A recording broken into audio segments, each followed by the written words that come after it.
So the first talk we have, so this is the team that worked with the reigning World Series champs, the LA Dodgers, advised by, what's that? Lucca goes first. Lucca? Yes. Sorry, wrong one.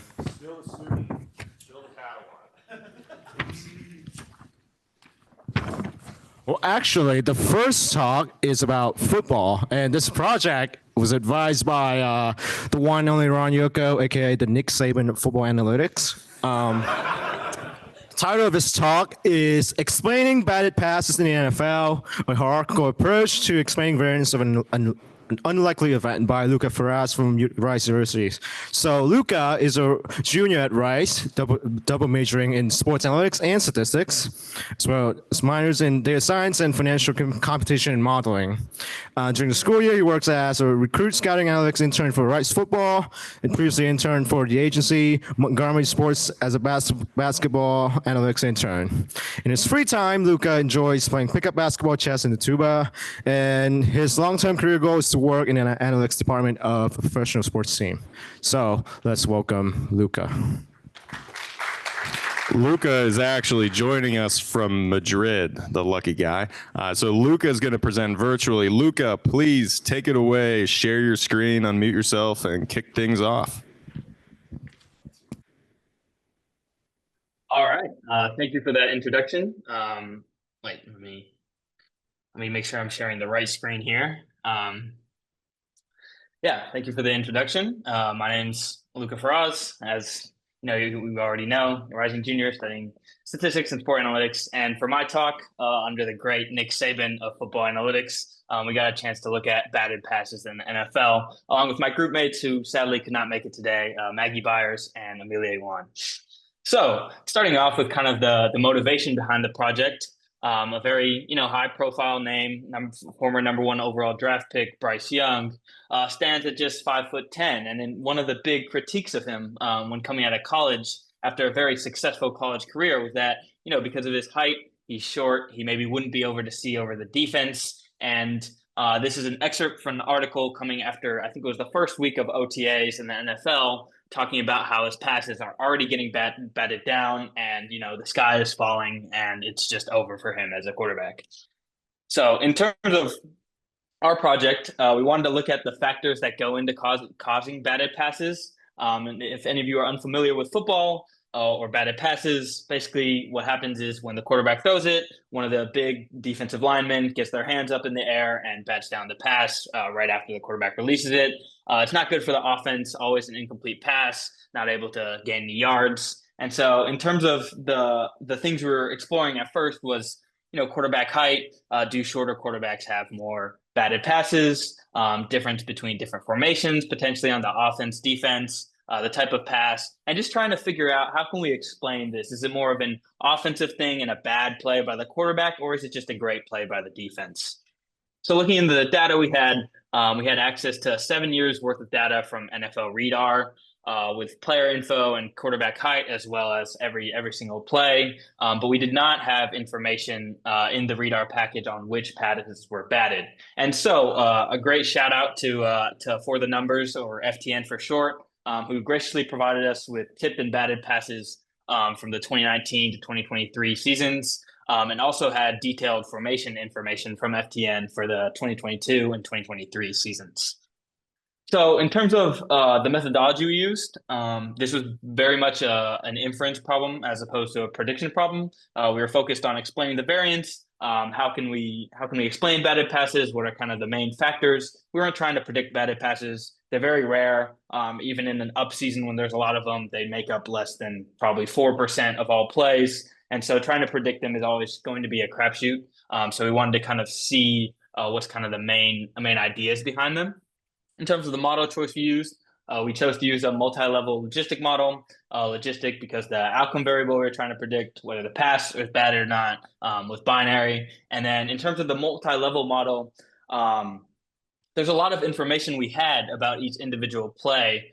And we wanted to make sure that when we're looking at quarterbacks and saying, okay, how does their height in fact impact their batted passes, we're not already accounting for the scheme they play in or the coaching staff or kind of the plays they're running. We want to solely isolate that quarterback effect And so for the fixed effects in this model, we had quarterback height, the pass location, kind of number of players in the backfield. Do they have a lot of blockers, pass rushers? And then at the second level, we had the random effects of the quarterback and the defensive team. So at the end, we could kind of pull individual coefficients, say, okay, like this is how this quarterback does. Once we pull all the noise and the scheme dependent information of the play, how often is he going to get his passes batted down?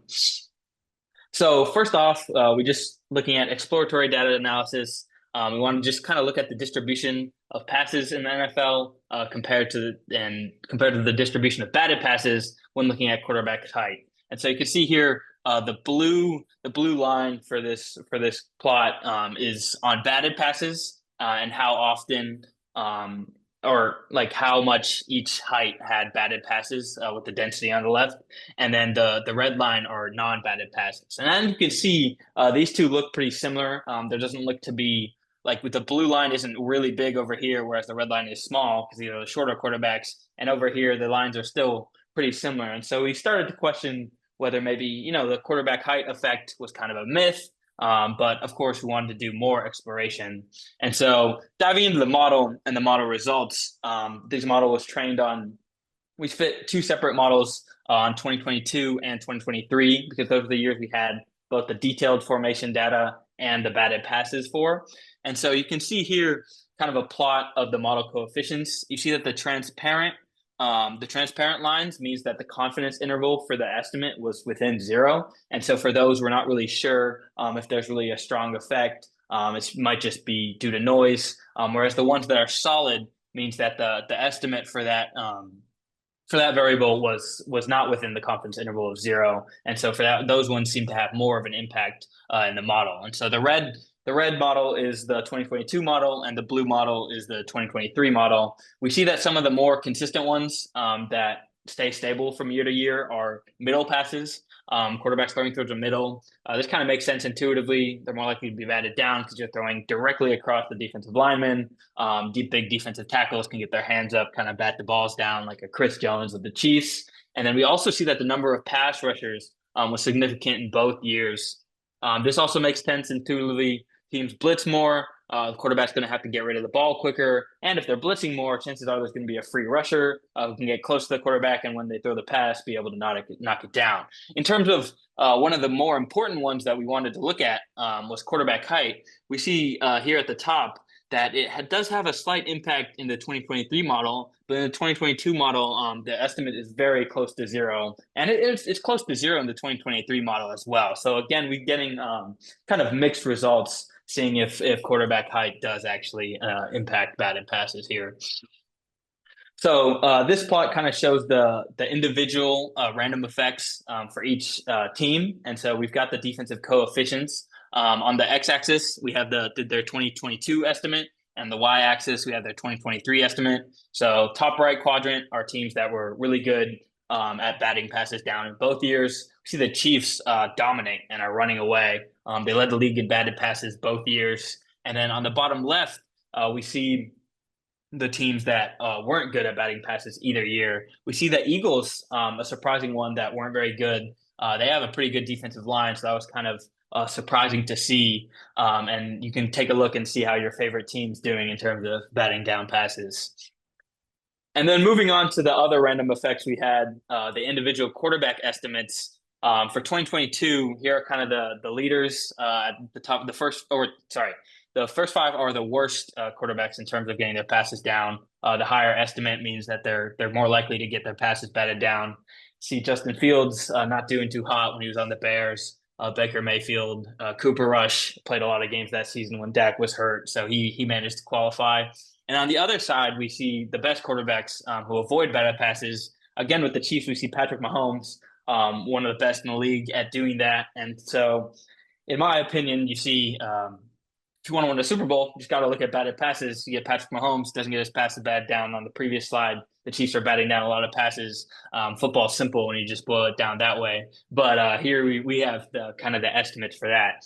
And then for 2023, there's some consistency. We still see that Baker Mayfield is towards the top in terms of getting his passes batted down. He's a bit shorter on average than most quarterbacks, so that leads to some kind of interesting questions about height. And we see Mahomes is still really good at avoiding batted passes, but we do see Bryce Young pop up as the supposedly best in the league at avoiding batted passes. However, the thing with this is that this is after including quarterback height individually as a fixed effect in the model.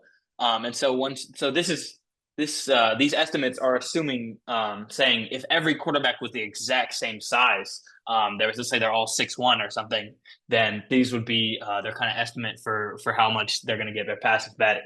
However, it's not true. Bryce Young is not 6'1". Not every quarterback is the same height. And so once you include his fixed effect and you kind of incorporate that for each of these quarterbacks, their height, he drops out of the top 5, but he still remains in the top half, which is interesting because you look on the other side, Kyler Murray, one of the other shorter quarterbacks in the NFL, he's already doing pretty poorly. And then when you add in his fixed effect for height, he ends up being the worst in the league. And so it's an interesting question trying to see, does size really matter? You see that Bryce Young, he seems to be the best, but with the fixed effect, no longer the top 5. And then Kyler Murray ends up being last. And in terms of looking at potential explanation for this, why we see kind of like one short quarterback on one end, one short quarterback on the other, does it really matter?